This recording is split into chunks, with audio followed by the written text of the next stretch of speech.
'tis the season. Before we get started with today's episode, we would like to thank you for listening and shout out to some of our listeners. We appreciate your support and feedback. To Marlene, Kathy Conway, Noor, and Cassandra Way. We would also like to thank Isabel Moran. Isabel won our 500 followers raffle on Instagram. Please follow us on social media for other opportunities to win at 4NP's podcast. We welcome feedback, reviews on Apple Podcasts, and any suggestions you have for interviewees or episodes. You can email us at 4npspodcast@gmail.com. We have also added a group on Facebook called Nurse Business for Positive Vibes, Nurse Community, and Business Learning. Please join us. Now, on to today's episode.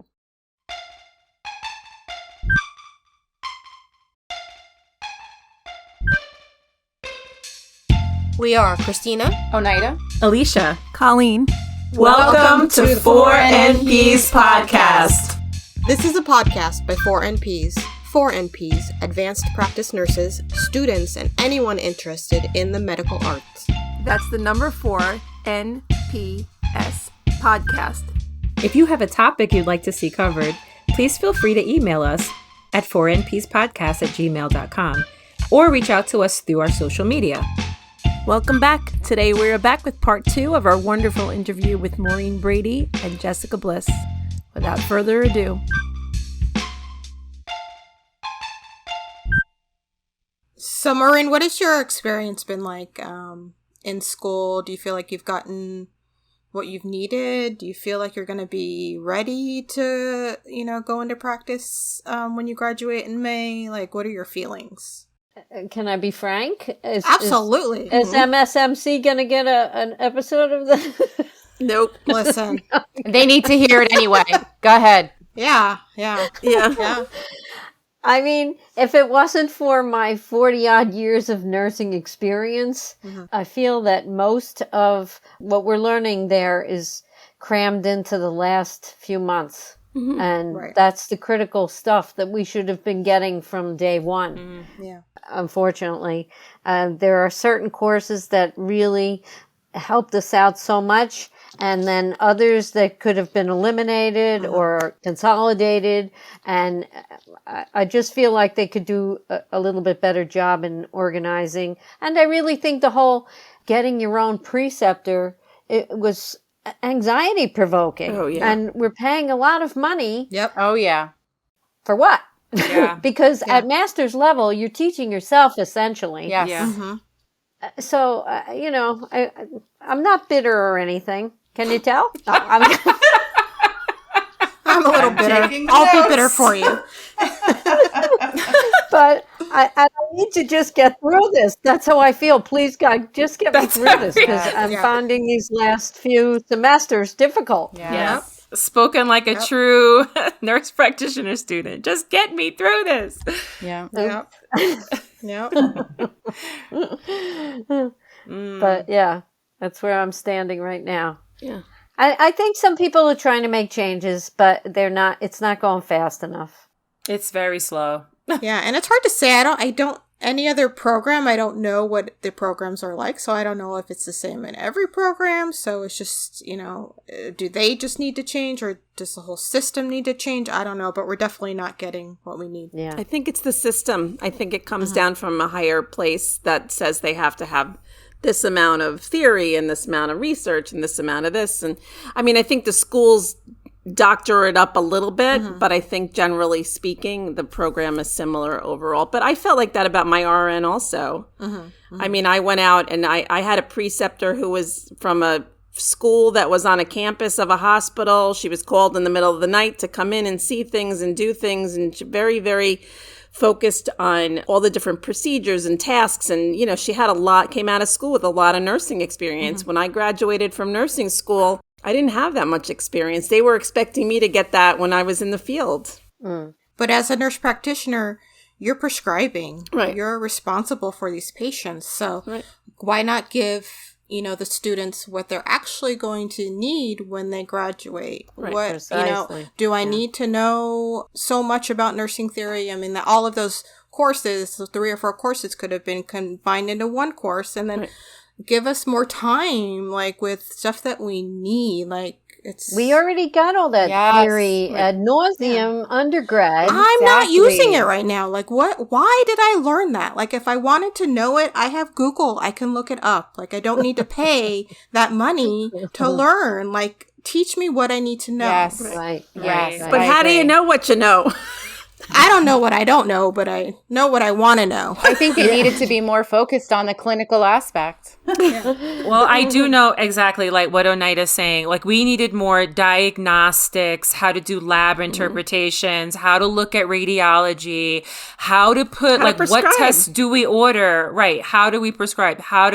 What's the thinking process? So that's like that big difference again between medical students and what the nurses get. What the PAs get. Yes, It Maureen. needs to be more equivalent on that level. They're doing rotations. Yes. Mm-hmm. There should have been pharmacology with every class. There should have been pharmacology with every single class, every single topic, every single class. You took one semester. Why don't they do it with that? Because, I mean, you are prescribing. It's one thing to come out of nursing school and as an RN, you have countless other RNs you can, chime in with and say, hey, listen, should I really give that? I don't know. This, you can fill everyone out in every situation out. But when you're an MP, you're writing that prescription. And you're mixing a lot of meds. And I think that was like, I remember like the first time, like the psychotropics, like it's always, and you're, even primary care, you're constantly prescribing antidepressants, anti-anxiety medications, and not just prescribing one,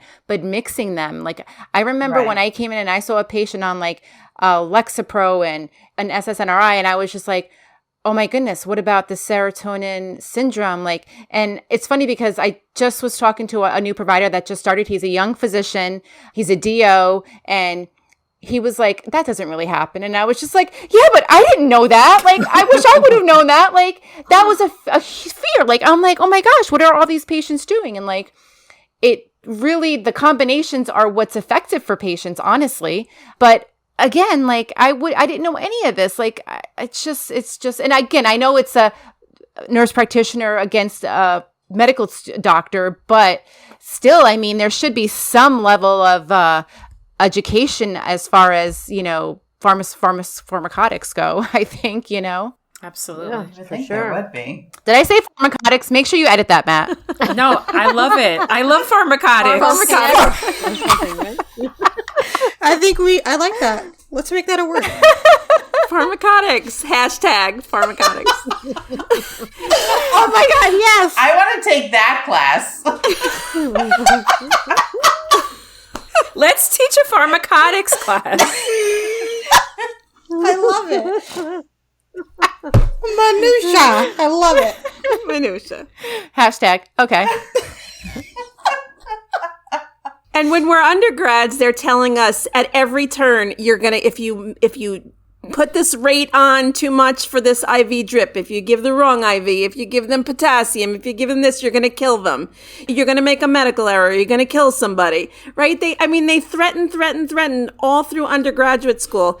But you don't really hear that when you're out there prescribing as an NP. No one says to you, don't put these drugs together because you're going to kill somebody if you do that. None of our instructors say that. No. All of a sudden, we're expected to understand all this and know all the interactions and know all these drugs. And it's insane. The polypharmacy that goes on with these elderly people, I'm like, I can't even take an aspirin every day. Can you imagine these poor people? This is all they do. Yeah. Right. They go to the doctor and they take these meds. What time and then they is can't it? poop. Oh. Right. And and they're already zoned in on that. So that becomes and then they need a medication to poop. It's like really ridiculous. Magnesium. You need to give everybody magnesium.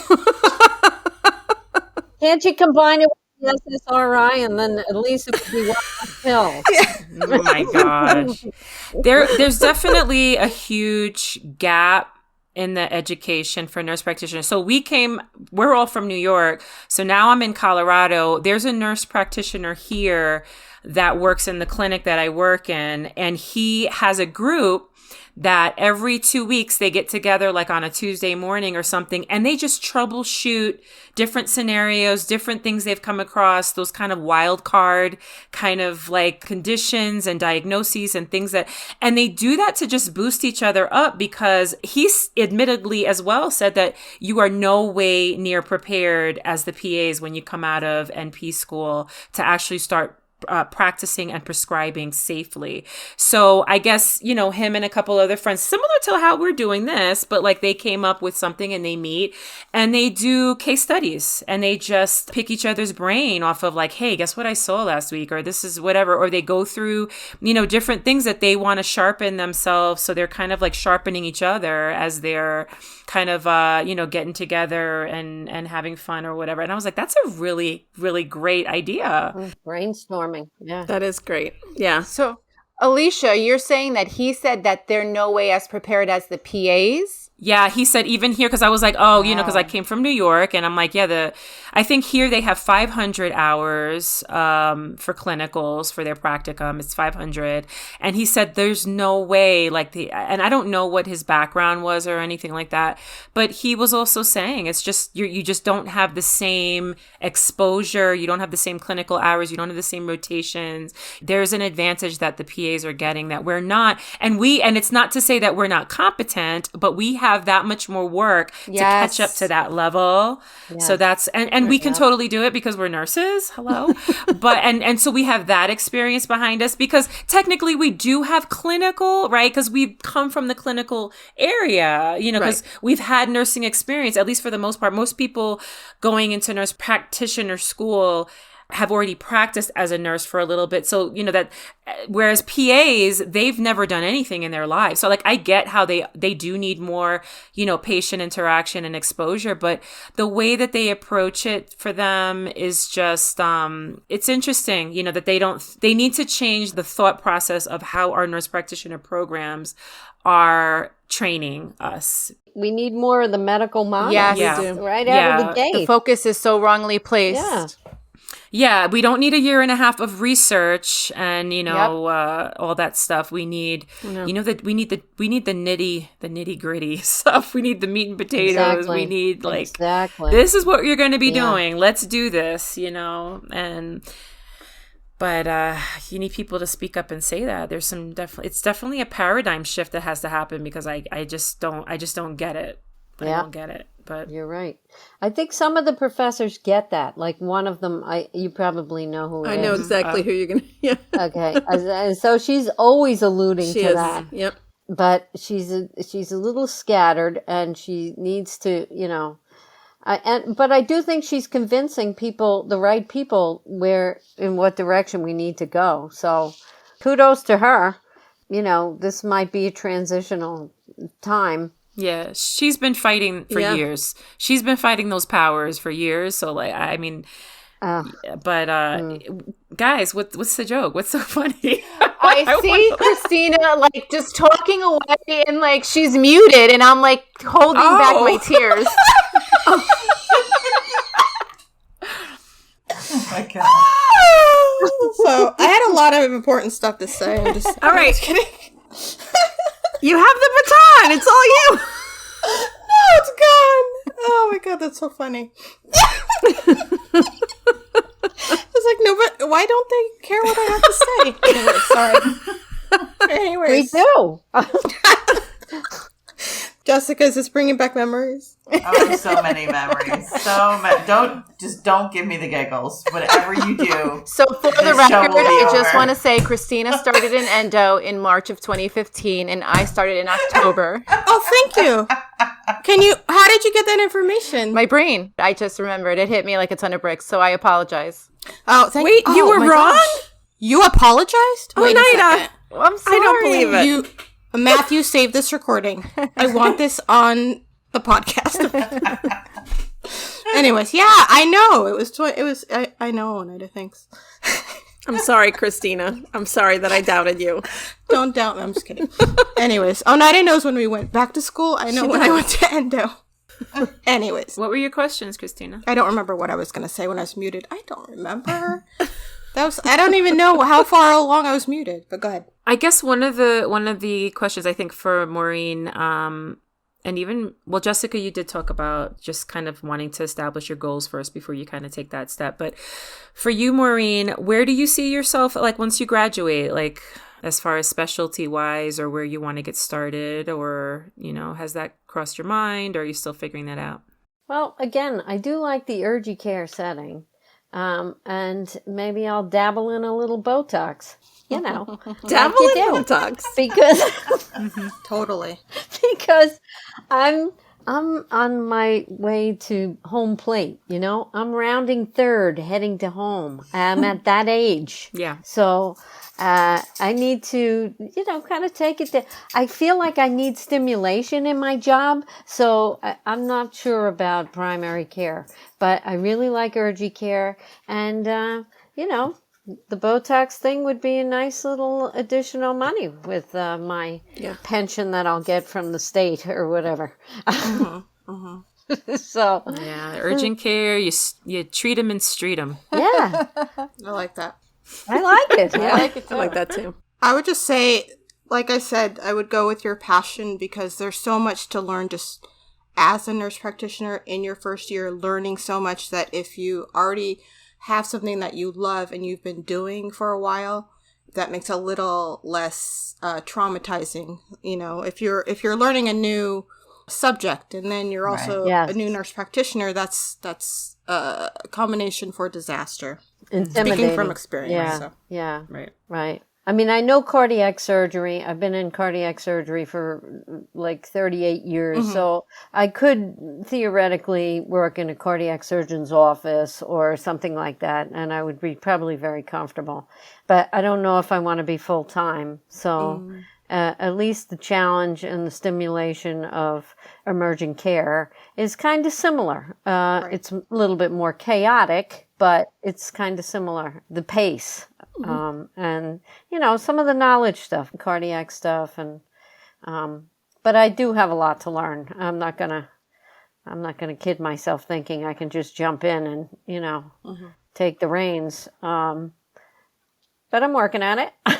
Yeah, that's all you can do. You can do great. Yeah, just have to get through the schooling part. You will. You'll get there. Your There's a home light. stretch. Home stretch. That's right. When do you graduate? You graduate in May, right? Yeah. Are you guys having a white coat? Wasn't there? You guys had a white coat, right?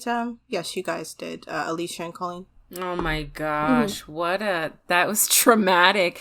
It ended up being a white coat, but that was after multiple emails and many people having to speak up because they weren't going to do the white coat because of COVID and because of, some restrictions that they were holding, and they weren't gonna, and I'm like, that's the whole purpose for me going to graduation. Right. Like, I don't need another graduation. That's how I felt too. With a cap and gown. I don't really need to walk and do the whole thing and just have my cap and gown again.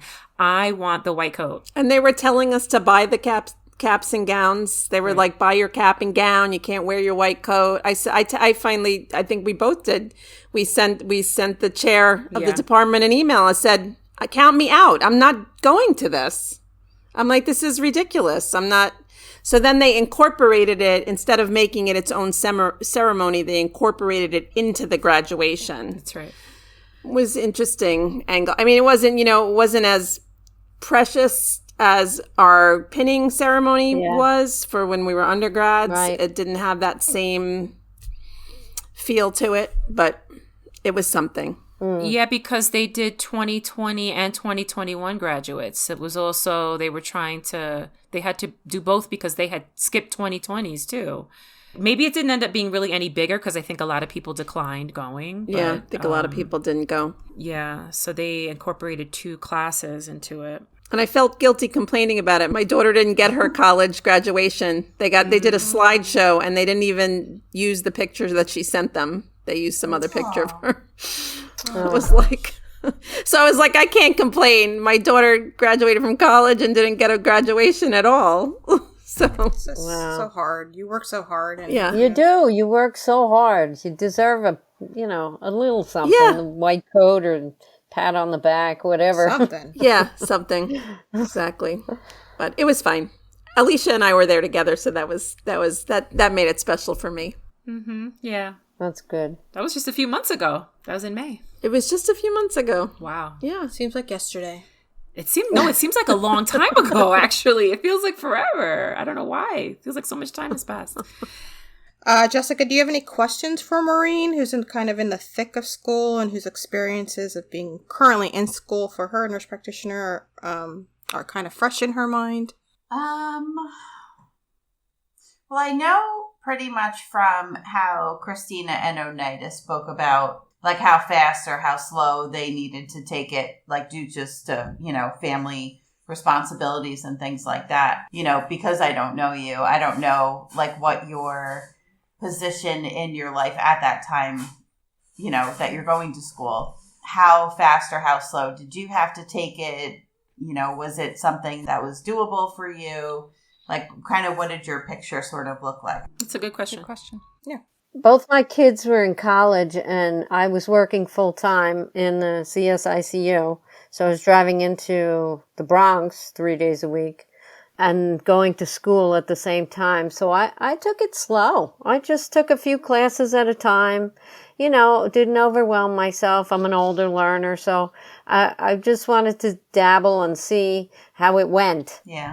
If I liked it, if I wanted to continue it. And then it kind of snowballed. I was like, well, and everybody else around me was going to school for the MP or CRNA the CRNAs, you were pretty much out of the picture because you had to give up your job to do that. But a lot of the people I work with were also going for their NP at different schools. So I thought, all right, well, it's not killing me. I could continue this, Right. And then COVID hit and I was like, oh, yeah, no, this is too rough. So now I'm just part-time or per diem, actually. And it seems easier. It's a lot easier because you can focus on school. And towards the end, like I say, I feel like they're cramming all the meat and potatoes in, and you need to focus and pay attention. And so it's better. But I just started slow and easy. Some schools like PACE you need to be immersed in that class and follow through. And you're done in 2 years, and that's it, hard and fast. Right.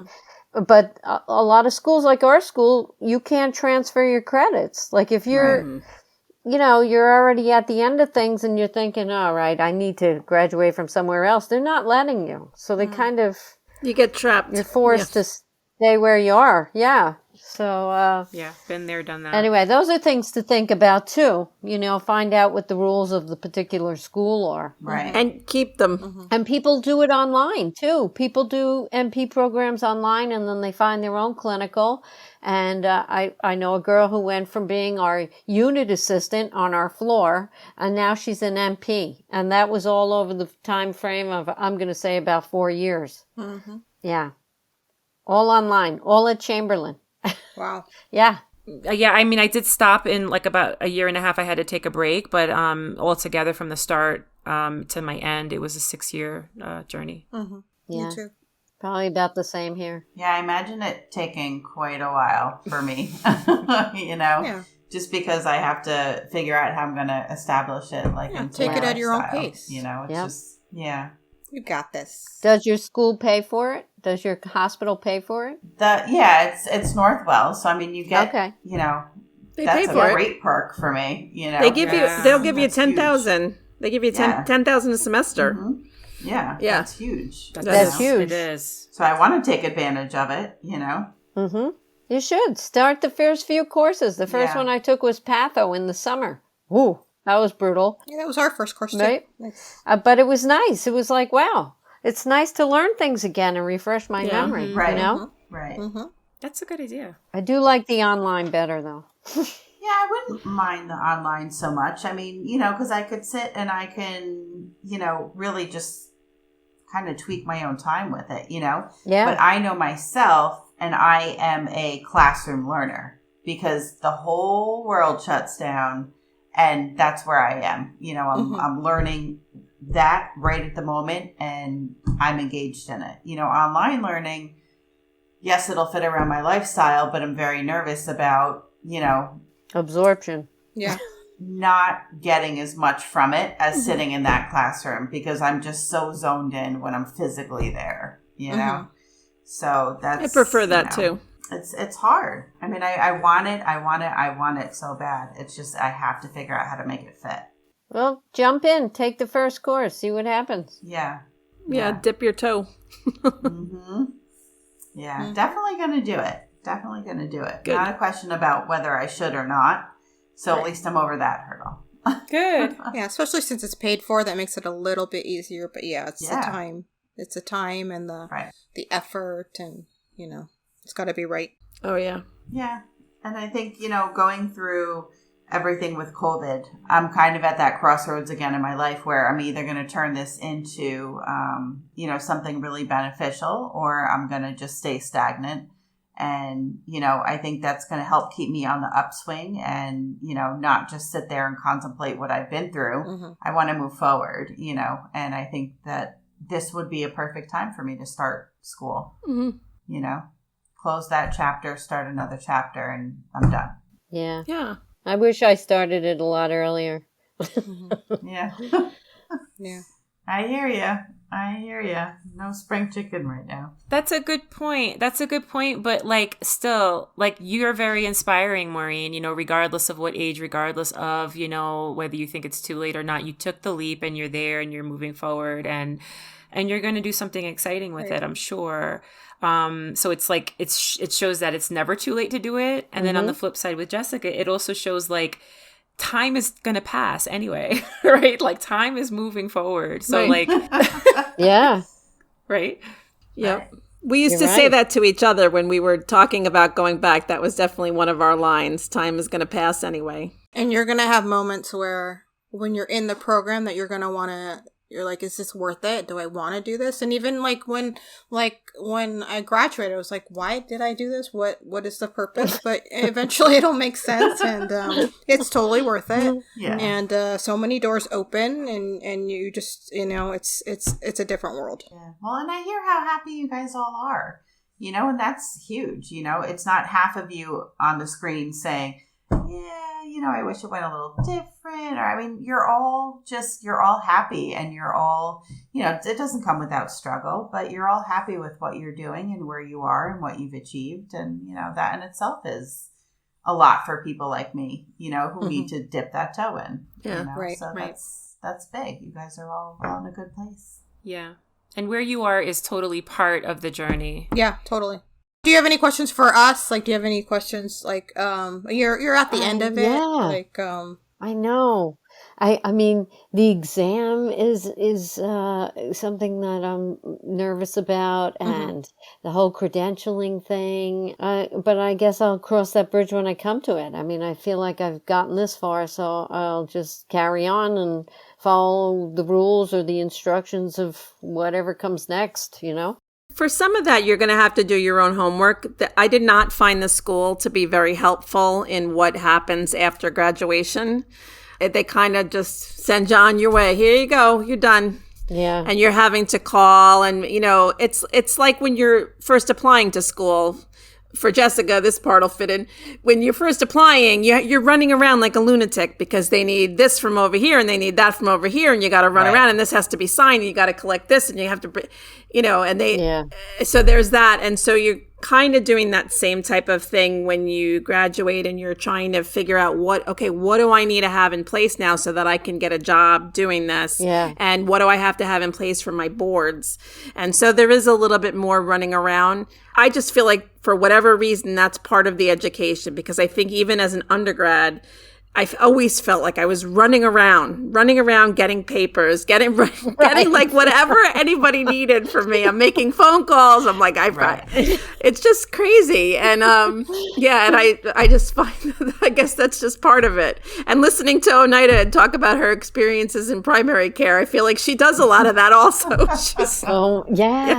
Wow. Right. Yeah. So I'm like, maybe they do that on purpose. Yeah. It's a test. Yeah.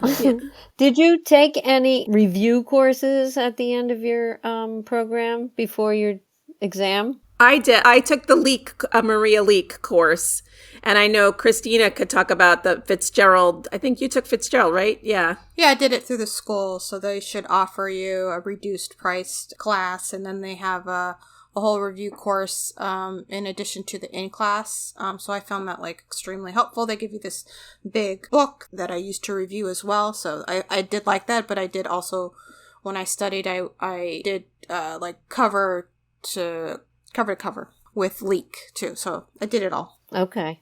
Thank you. Yeah. So, and I did through the American Nurses Association, the ANA website.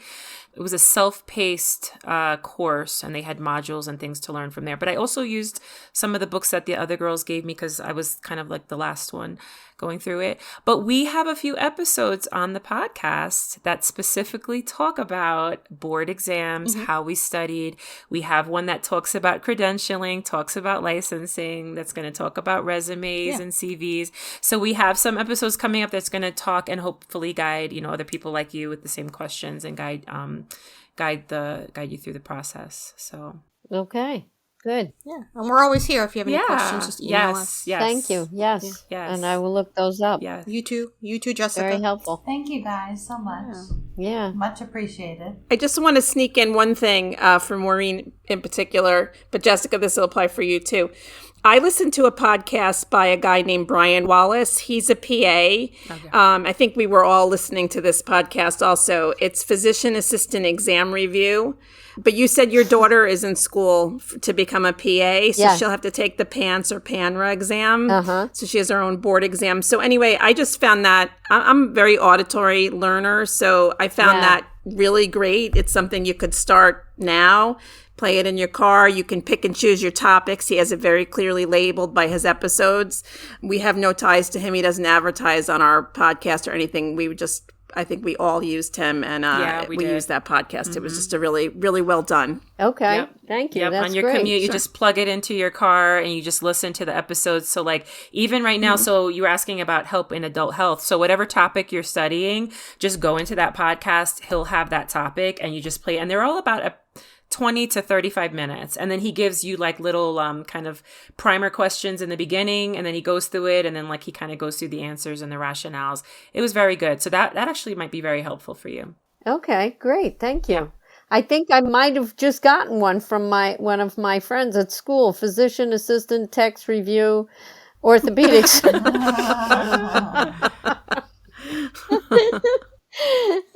So that's great referral. Christina, what were you going to say? I'm trying to see what episode it was, but I think it's called So You Graduated, Now What? Even if you just look in the show notes, there's all the study guides and all the information and all the links to the study material are there. Is that like episode 3 or something? I think so. Yeah. Cool. Thank you. That's going to be really helpful. Yes. All right. It was so nice meeting you both. Yes. Thanks so much for coming on. Thanks for having us. It was so nice meeting you guys, too. I learned a lot. This is really nice. This whole podcast world is like all new to me. So this is so exciting. Plus, I'm like, I know half of you. So I'm so proud of you guys. And now you know all of amazing. Yes. Yeah. So thank you so much. No problem. And reach out, you guys, if you have any questions, and we're here for you. Yeah, or if you have any ideas for an episode, something that we didn't cover and you'd love to get some information, we're happy to do the research and have that for other people too to share. Totally. Okay. All right. Great. Awesome. Good luck. All right. Thanks again. Thanks so much. Bye. Have an awesome night. Bye. Thank you for listening. If you like what you're hearing, please subscribe to us and give us 5 stars. If you have any ideas or comments, please message us at 4npspodcast@gmail.com. Please follow us on Instagram, Facebook, and Twitter at 4NPs Podcast. That's the number 4NPS Podcast. Subscribe to us wherever you get your podcast, and go to our website at 4npspodcast.com for episode transcripts, resources, and more information about us. We hope you enjoyed this episode. Thanks again for listening. Please join us next week and prepare to be inspired by the one and only Wendy Wright. Wishing you a great week.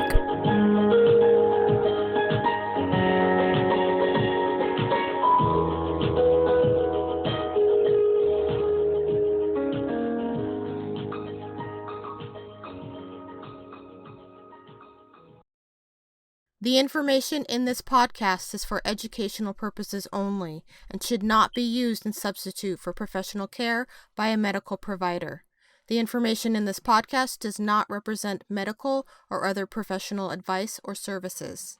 The thoughts and opinions presented on the 4NP's podcast are of the hosts and guests and do not represent those of their employers.